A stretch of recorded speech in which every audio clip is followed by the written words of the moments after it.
Pues la 1:19, casi 20 minutos de la tarde, y aquí abrimos este espacio de inversión inmobiliaria con José María Gómez Acebo, director de Relaciones Institucionales en Urbanita. José María, bienvenido, buenas tardes, ¿cómo estamos? Muy bien. Bien hallado, ¿qué tal? Muy bien, ¿Todo encantado bien? de volver, sí, después de las vacaciones ya totalmente a tope.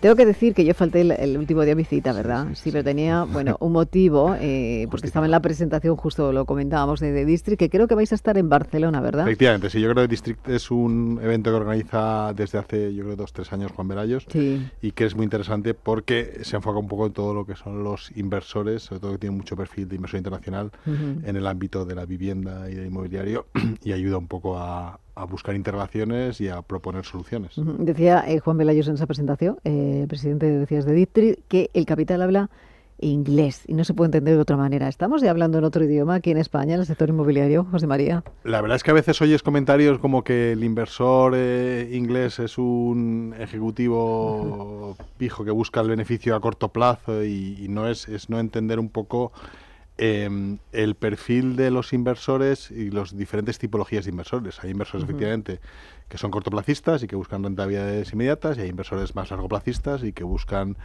proyectos a largo plazo que den rentabilidades seguras y continuadas. La clave es el adjetivo seguras y continuadas. Es decir, si nosotros conseguimos generar un marco estable donde ese inversor pueda predecir lo que viene en los próximos 5 o 10 años, será capaz de apostar a largo plazo. En caso contrario, pues nos quedaremos con ese segundo perfil de inversor, o el primero que citaba, que es el más especulativo, más cortoplacista, y ese te va a pedir retornos, te va a encarecer mucho todo el proceso.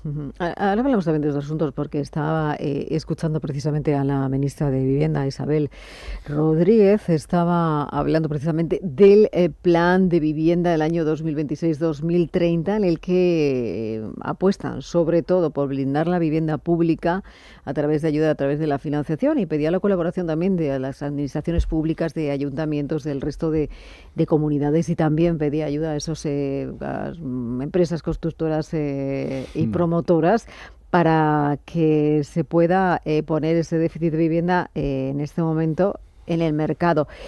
Claro, aquí hay que hablar de esa colaboración público-privada siempre, ¿no? De que, bueno, si todos se ayuda, todos ayudan de un lado y de otro, pues bueno, es lo que se necesita, ¿no? Y hay un asunto, José María, porque claro, siendo el sector inmobiliario uno de los atractivos, siendo un valor refugio, no sé si todo este tipo de anuncios, hablamos también de los tipos, porque no es precisamente ajeno a la incertidumbre, hablando de los tipos de interés, pero sigue siendo ese refugio. ¿Qué es lo que puede pasar con todas estas, pues todos estos datos encima de la mesa? ¿Qué puede pasar en el sector? ¿Cómo se puede interpretar?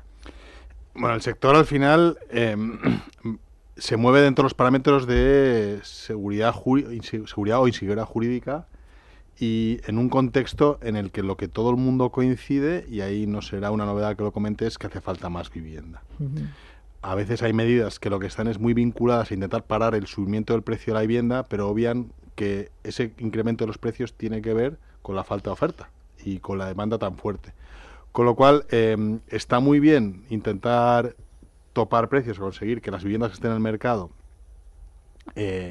tengan un precio que sea accesible para una mayor parte de la población, pero no se soluciona el problema si lo que no haces es poner más vivienda en el mercado, que es verdaderamente el objetivo. Y esa vivienda, ya sea pública, sea privada, sea público-privada, lo que necesita al final son recursos financieros para desarrollarse. La administración por sí sola no puede poner encima de la mesa los cientos de miles o miles de millones de euros que necesitan para poner la vivienda, el parque de viviendas que necesitamos. Blindarlas es una buena medida, pero hoy por hoy, si el parque de vivienda pública es de 1,5%, pues estás afectando solo a un parque muy pequeño de promoción. Lo que necesitamos es mucha más vivienda de lo que sea, público-privada, y adaptada a toda clase de usos. O sea, tampoco tiene mucho sentido que nos obsesionemos con una vivienda pública a la que solo acceda una parte muy pequeña de la población, que es la de menor renta, que está muy bien, pero te olvides de todos los de las rentas medianas, intermedias y pequeñas, porque hoy en día gente con 2 sueldos, gente joven con 2 sueldos, tampoco puede comprar una vivienda, y entonces empieza ya a ser un drama.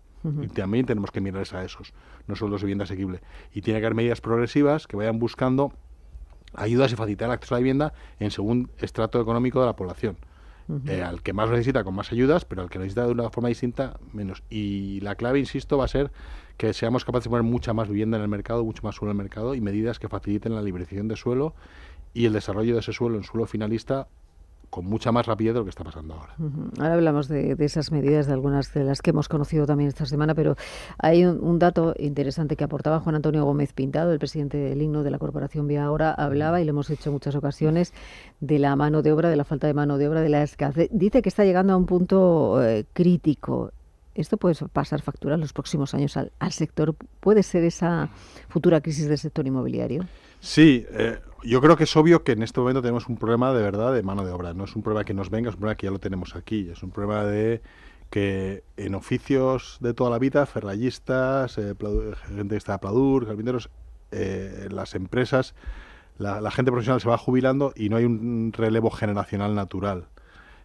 Vivimos mucho de la importación de mano de obra, justamente latinoamericana. Antes había también Rumanía, Bulgaria, pero muchos están volviendo. Y en cambio nos cuesta mucho que el obrero español se implique y quiera trabajar en este sector, que es un sector que además genera un buen retorno, que hay mucho trabajo para repartir. No podemos ser todos ingenieros, no podemos ser todos directivos y hace falta gente que trabaje. Igual no damos los incentivos adecuados para ello, es una posibilidad, pero también hay que facilitar la formación y, si es vía inmigración, formar también a inmigrantes para llevarlo a cabo. Y luego, en paralelo, pues trabajar en todas esas formas de industrialización de la construcción que hagan que la productividad por mano de obra empleada en construcción mejore. Y esas son las dos vías con las que trabajar. Y es otro de los problemas que tampoco se va a solucionar de un día para otro. Necesitaremos tiempo, esfuerzo y dedicación para resolverlo.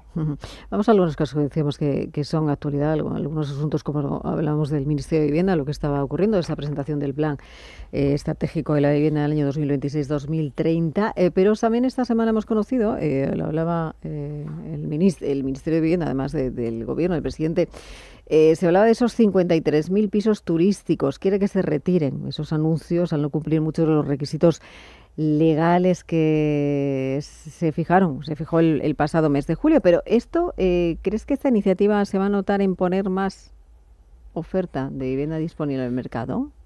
La verdad es que no lo sé, es una buena pregunta. Es una cuestión muy polémica. Al final lo que la gente está viendo es que las ciudades están llenando de turistas y están ocupando espacio para el residente. También es verdad que ese turismo genera rendimientos económicos y son los que hacen que la gente pueda trabajar y vivir en las ciudades. Si desaparece una cosa, puede ser la otra, y depende de las ubicaciones. O sea, yo creo que el alcalde de Málaga el otro día comentaba que sí, que hay que regular, que hay que controlar la vivienda turística, que no puede ser una competencia desleal contra los hoteles, pero que es verdad que los hoteles no tienen la capacidad suficiente para toda la gente que quiere vivir en Málaga y tienes que dar opciones a que la gente también pueda vivir en esa fórmula, ¿no? Y que, por tanto, una regulación tiene que tener en cuenta no solo la necesidad de vivienda, sino también la necesidad de desarrollo económico de las ciudades y la importancia que cada vez más tiene el turismo dentro de su actividad económica. Y tenemos que equilibrar las dos cosas. Y luego, esta medida retira la posibilidad de alquiler turístico, sobre todo vía plataformas, a mucha gente, pero eso no quiere decir que en automático esas viviendas vayan a salir al mercado. Puede tener un efecto perverso sobre el mercado, ¿no? Correcto, puede porque ser si que se retiran de los portales, pero se van. Hay que ver un poco el efecto, ¿no? Se puede retirar, puede generar más economía sumergida, puede generar más economía controlada, o puede simplemente viviendas que no se retiren y que no se alquilen porque no se fía, porque la rentabilidad de la vivienda con la normativa actual, la gente teme mucho la entrada de inquiocupas, de que no puedan pagarte la renta, etcétera, o que alquiles a alguien y que en un momento determinado se declare vulnerable y no puedas desahuciarle. Y eso la gente, no sé si justificado o injustificadamente, lo veo como un problema y está disuadiendo a mucho propietario de vivienda a poner su vivienda en el mercado, y eso no es bueno. Hablamos de esa subida de precios, de esa falta de oferta en el mercado inmobiliario, pero también se habla de que hay que agilizar precisamente esos procesos burocráticos de licencias. Este es uno de los problemas, pero la Comunidad de Madrid ha puesto ya sobre la mesa una aceleradora urbanística que busca precisamente reducir esos plazos de actuaciones de especial relevancia. ¿Qué os parece este tipo de iniciativas, José María? Nos parece estupendo. Siempre insistimos en que necesitamos suelo finalista, que es lo que realmente hace que se produzca nueva vivienda. Es la materia prima esencial de la vivienda. Por encima de la mano de obra, que también lo es, y lo hemos comentado, lo importante es que tú tengas suelo finalista que puedes desarrollar. Y el suelo en España, finalista en España, tarda en desarrollarse porque somos muy garantistas, porque nos procuramos que cuando un suelo finalista tenga todos los servicios, desde alcantarillado, transporte público, dotacionales, etcétera.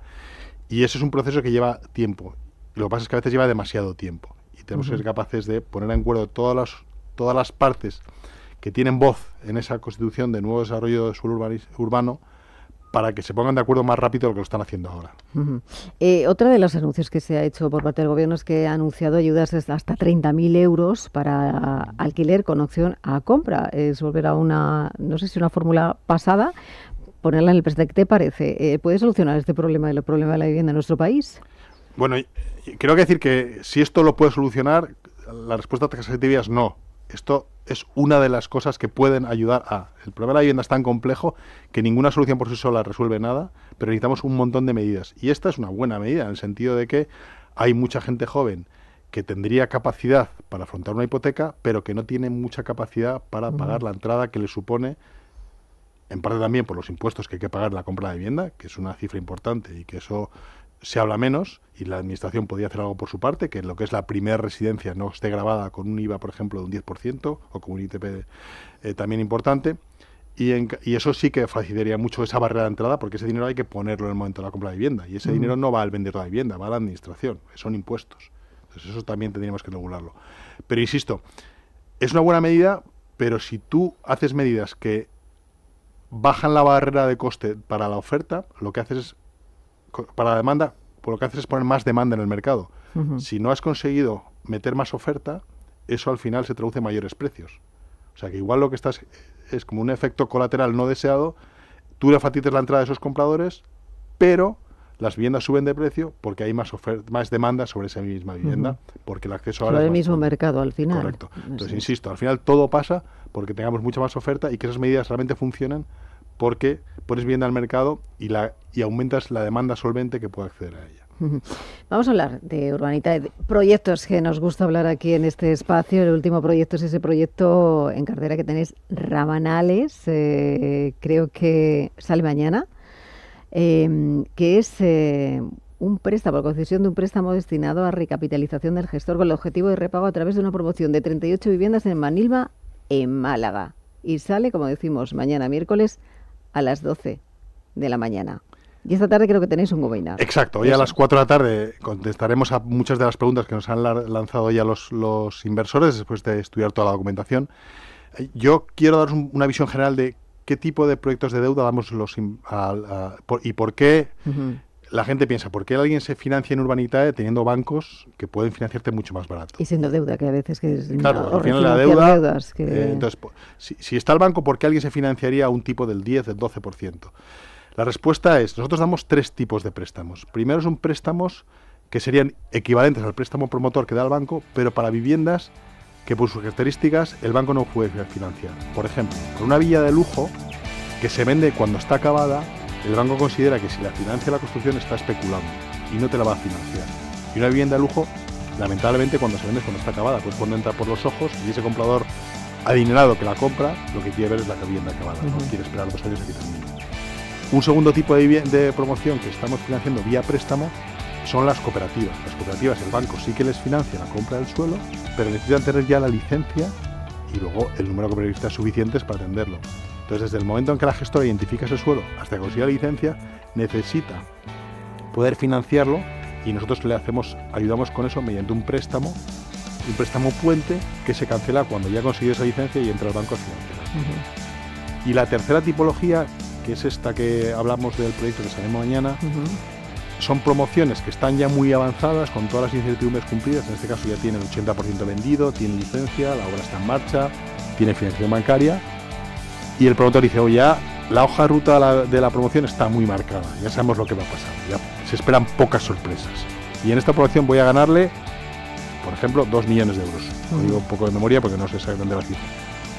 Y si pido 800.000 euros prestado para poder utilizar esos dineros en otra promoción que quiero, un suelo que quiero comprar para desarrollar, libero recursos, compro ese suelo y anticipo esas ganancias para poder disponerlo, esas ganancias que son seguras. Y nosotros sí que, en ese caso sí que apostamos, aunque vayamos en segundo rango respecto al banco. Es decir, nosotros somos prestamistas de segundo rango, solo en este caso, porque tenemos un margen más que suficiente para cubrirlo.